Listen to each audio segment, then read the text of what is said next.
What happened after the cameras stopped rolling? What happened after the flowers stopped arriving? What happened when the music finally went silent?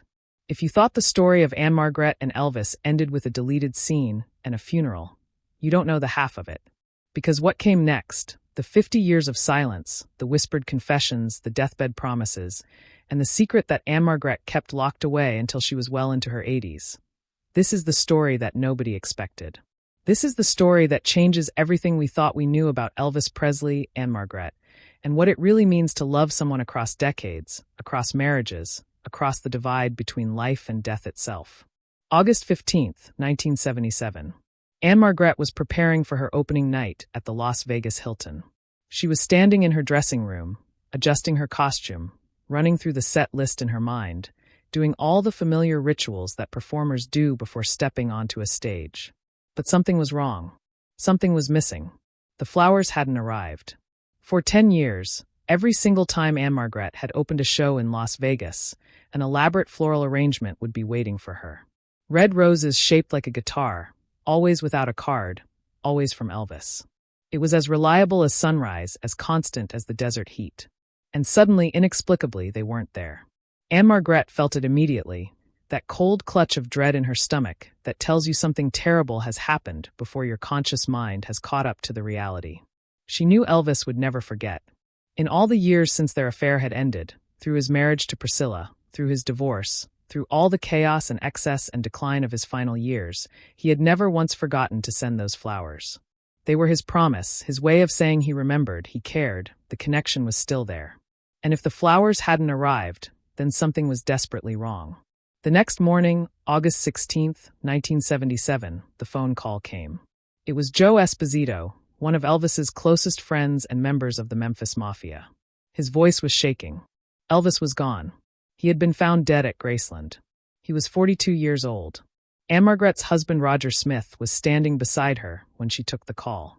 He later said that he watched the color drain from her face, watched her knees buckle, watched something break inside her that would never be quite whole again. When Esposito asked if she would come to the funeral, Ann-Margret could barely speak. She managed 2 words. "We're coming." On August 17th, 1977, Ann-Margret and Roger Smith flew to Memphis.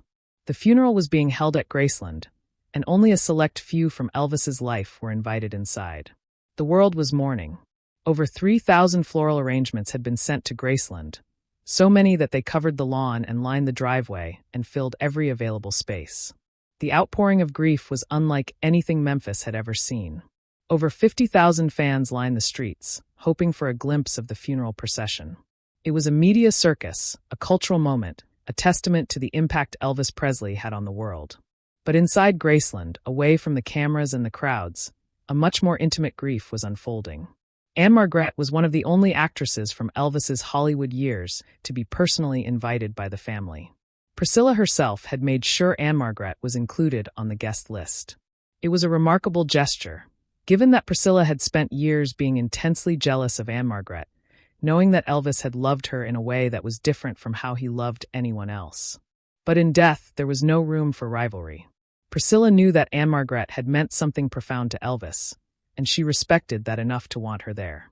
Inside Graceland, Ann-Margret came face to face with Vernon Presley, Elvis's father. Vernon was devastated, barely holding himself together. He had lost his wife Gladys years earlier, and now he had lost his only son. He was a man facing the end of everything he had known and loved. But when he saw Ann-Margret, something shifted in his face.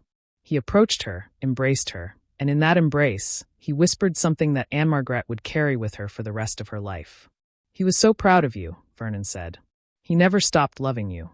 Those words, whispered at a funeral, confirmed what Ann-Margret had always known but could never quite say out loud. Elvis had never stopped loving her. Through all the years, through both of their marriages, through all the distance and separation and impossible circumstances, the love had never actually ended. It had just transformed into something else, something that existed in phone calls and flowers and the silent understanding between 2 people who recognized each other as soulmates but could never quite make it work.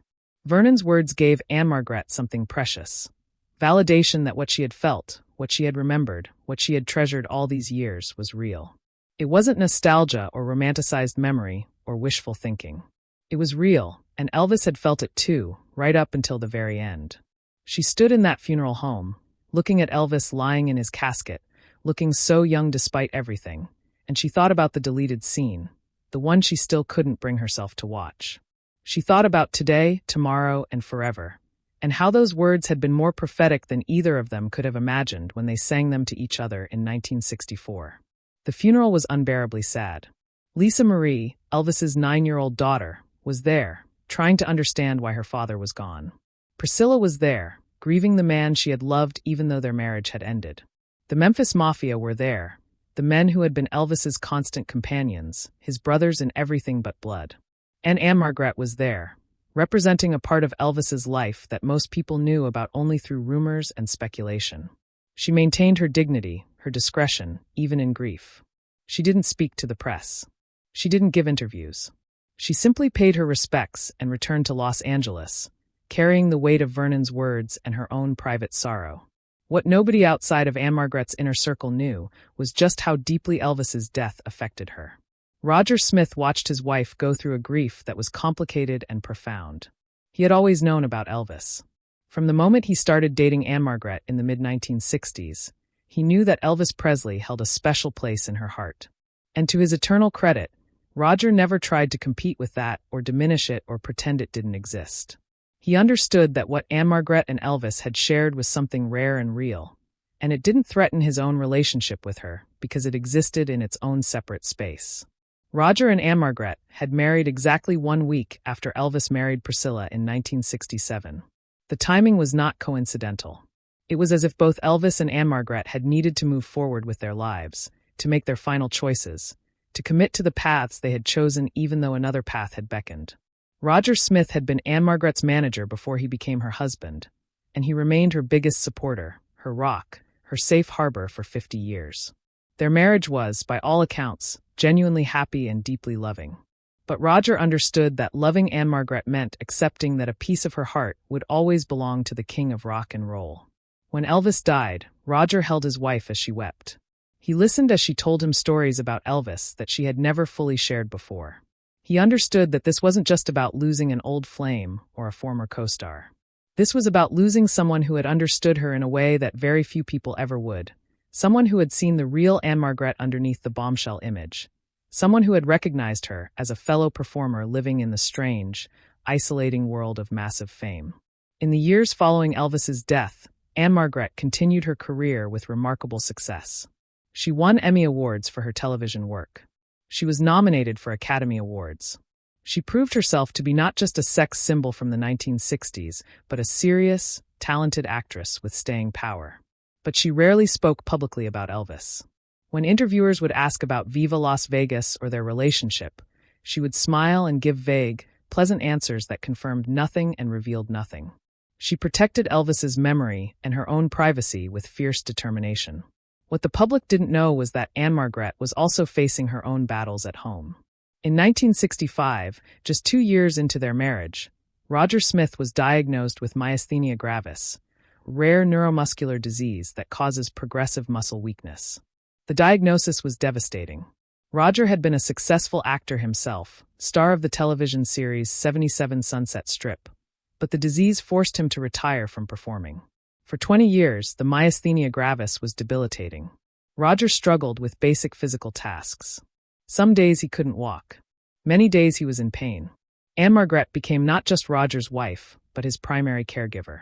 She managed his medications, attended his doctor's appointments, helped him with physical therapy, and adjusted her own career to ensure she could be there for him. It was a reversal of what had happened in 1972, when Ann-Margret had suffered her catastrophic accident at Lake Tahoe. That September night, she had fallen 22 feet from an elevated platform to the stage below, suffering multiple facial fractures, a broken jaw, a broken arm, and severe injuries that doctors initially thought might end her career forever. Roger had been there through Ann-Margret's recovery, supporting her through the reconstructive facial surgery, the painful rehabilitation, the psychological trauma of wondering if she would ever be beautiful again, if she would ever perform again.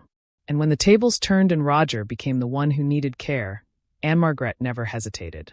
She put aside any thoughts of leaving or resentment or despair. She loved Roger Smith, and she was going to care for him no matter what it took. But here's where the story becomes even more poignant.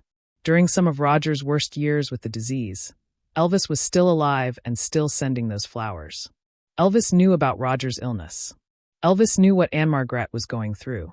And the flowers became not just a romantic gesture, but a message of support, a reminder that she wasn't alone, that someone out there understood the burdens of fame and responsibility and staying strong for the people who depended on you.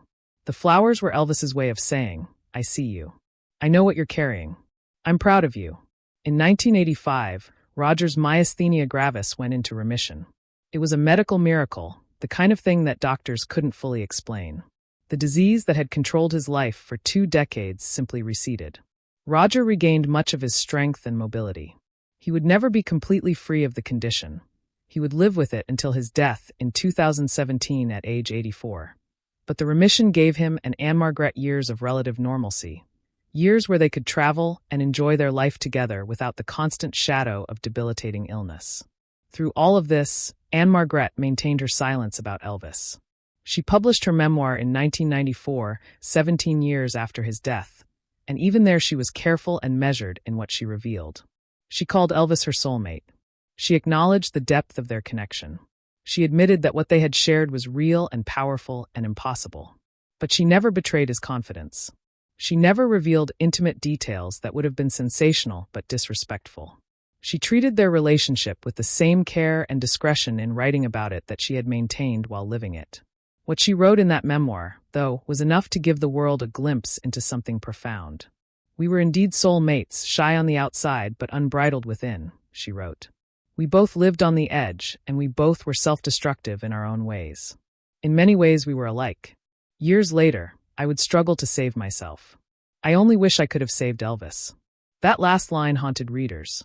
It suggested that Ann-Margret felt some responsibility for Elvis's decline, some sense that if things had been different, if they had been together, maybe she could have pulled him back from the edge. But could she have? Elvis's final years were marked by prescription drug addiction, weight gain, erratic behavior, and a general physical and mental decline that alarmed everyone around him. He was trapped in a grueling cycle of Las Vegas performances and concert tours that Colonel Parker demanded, performing even when he was clearly unwell, taking more and more drugs to get through the shows. His entourage enabled him. His doctors overprescribed. And Elvis himself seemed to have given up on taking care of himself. Would Ann-Margret have made a difference? It's impossible to know. But those who knew both of them well said that Ann-Margret was one of the few people who could stand up to Elvis, who could challenge him, who wouldn't just go along with whatever he wanted.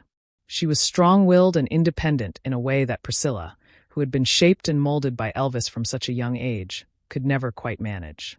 Maybe Ann-Margret could have been the voice of reason Elvis needed. Or maybe, like everyone else who tried to save him, she would have been powerless against the forces that were destroying him from within. What we do know is that Elvis tried to reach out to Ann-Margret in those final years. Friends have reported that Elvis would talk about her, wondering how she was doing, mentioning that he thought about her often. He made sure those flowers were sent every time she performed in Vegas.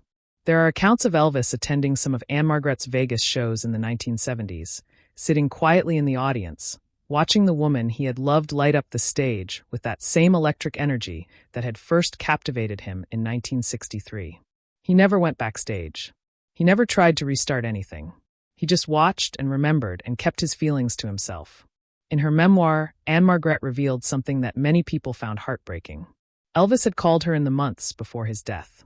She was at home with Roger when the phone rang, and it was Elvis's voice on the other end. He sounded lonely, she said. He told her how great it had been to see her at one of her shows. He asked if they could meet. It was a question Ann-Margret had anticipated and dreaded. She told Elvis the truth. She was married, she loved Roger, and while her feelings for Elvis had never completely gone away, she couldn't do anything that would jeopardize her marriage. Elvis understood. He told her he just wanted her to know that his feelings were still there, unchanged after all these years. And then they said goodbye.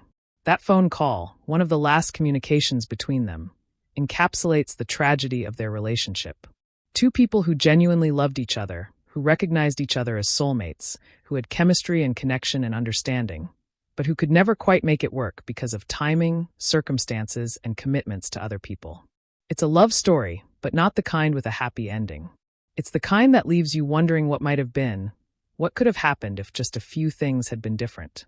When Elvis died, Ann-Margret lost not just a former lover, but a connection to a time in her life when everything seemed possible, when she was young and vital and on top of the world.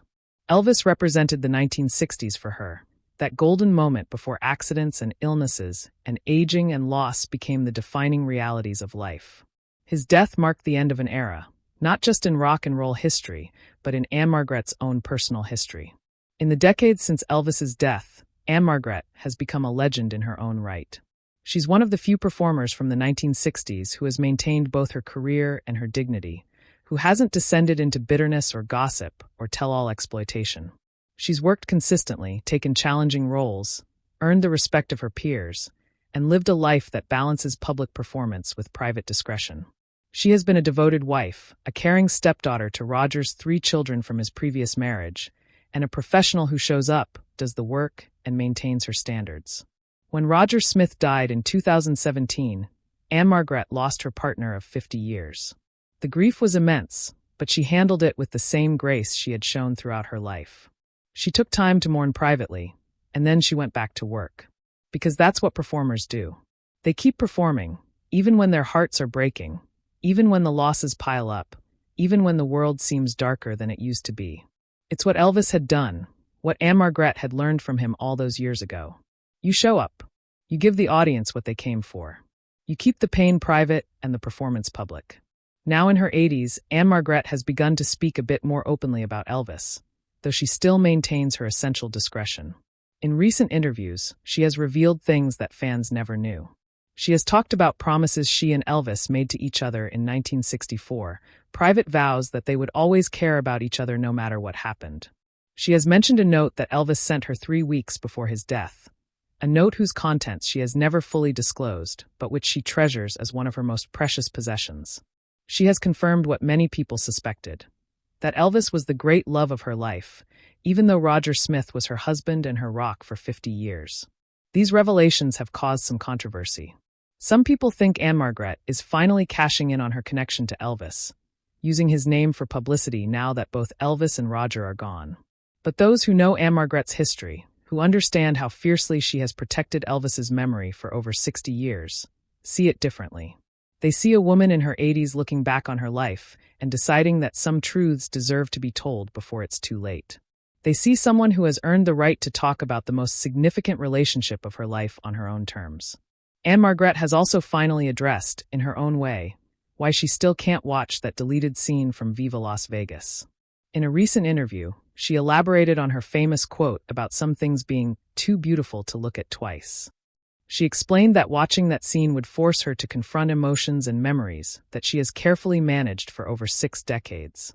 It would make her relive not just the joy of that moment, but everything that came after.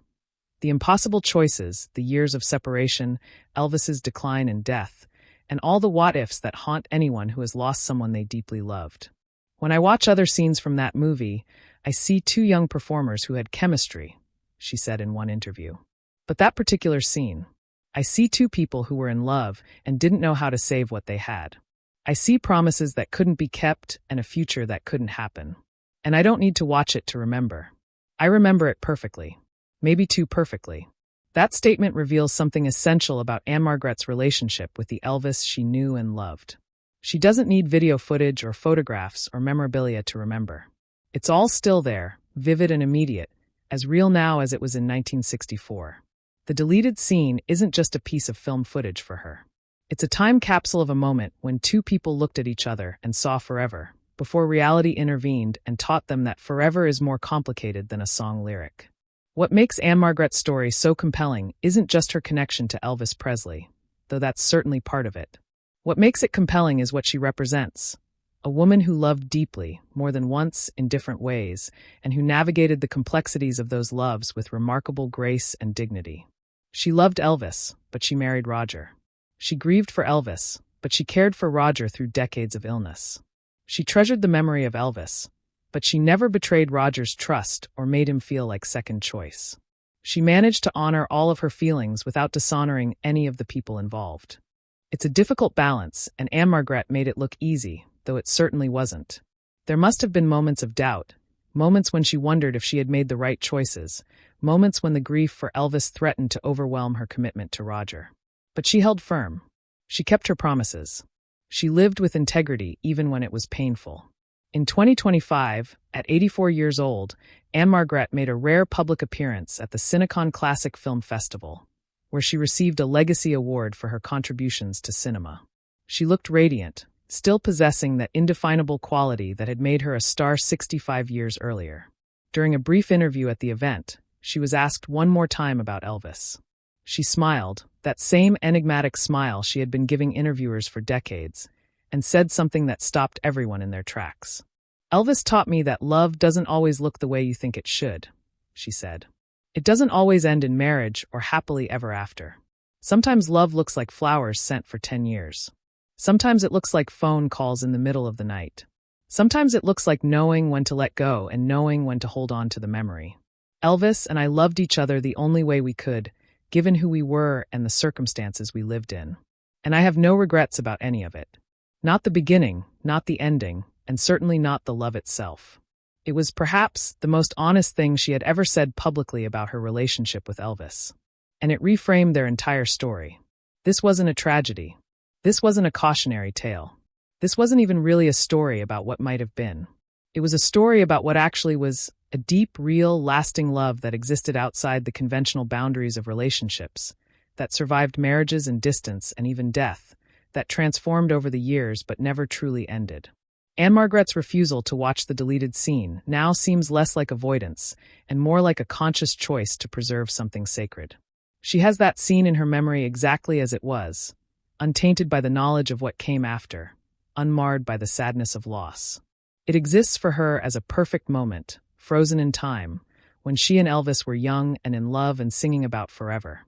Why would she want to watch it now, with all the weight of 60 years pressing down on it? Why would she want to see Elvis alive and vital and full of promise when she knows how his story ended?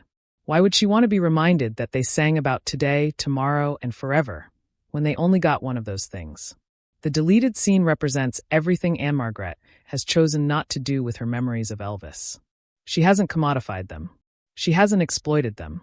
She hasn't turned them into entertainment for others. She has kept them private, protected, sacred. The scene exists in a vault somewhere, accessible to researchers and Elvis fans who want to analyze every frame for evidence of the affair. But for Ann-Margret, the scene exists in a different kind of vault, a private one, where the memories are her own and no one else's, where she can take them out and examine them when she chooses, on her own terms. This is what makes Ann-Margret's story the perfect sequel to the story of the deleted scene. Part 1 was about what was filmed and cut and hidden away. Part 2 is about what Ann-Margret has chosen to keep hidden, even now, even as she approaches the end of her own remarkable life. It's about the parts of ourselves we protect, the memories we treasure, the loves we carry forward even when the people we loved are gone. Ann-Margret is still alive, still performing occasionally, still possessing that spark that made Elvis Presley fall in love with her 62 years ago. She has outlived Elvis by nearly 50 years. She has outlived Roger Smith by 8 years. She is one of the last living connections to a golden age of Hollywood, a time when movies were glamorous and stars were larger than life and love affairs had the weight of epic mythology. And through it all, she has maintained her dignity, her discretion, and her integrity. The story of Ann-Margret and Elvis Presley is ultimately a story about choices. The choice to love even when it's impossible, the choice to let go even when it's painful, the choice to honor memory without being imprisoned by it, and the choice to live fully in the present while carrying the past with grace. Ann-Margret made all those choices, and she has lived with them for over 60 years. She has no regrets. She has no apologies. She has only the memories, the flowers that stopped coming in August 1977, and a deleted scene she will never watch because some things really are too beautiful to look at twice.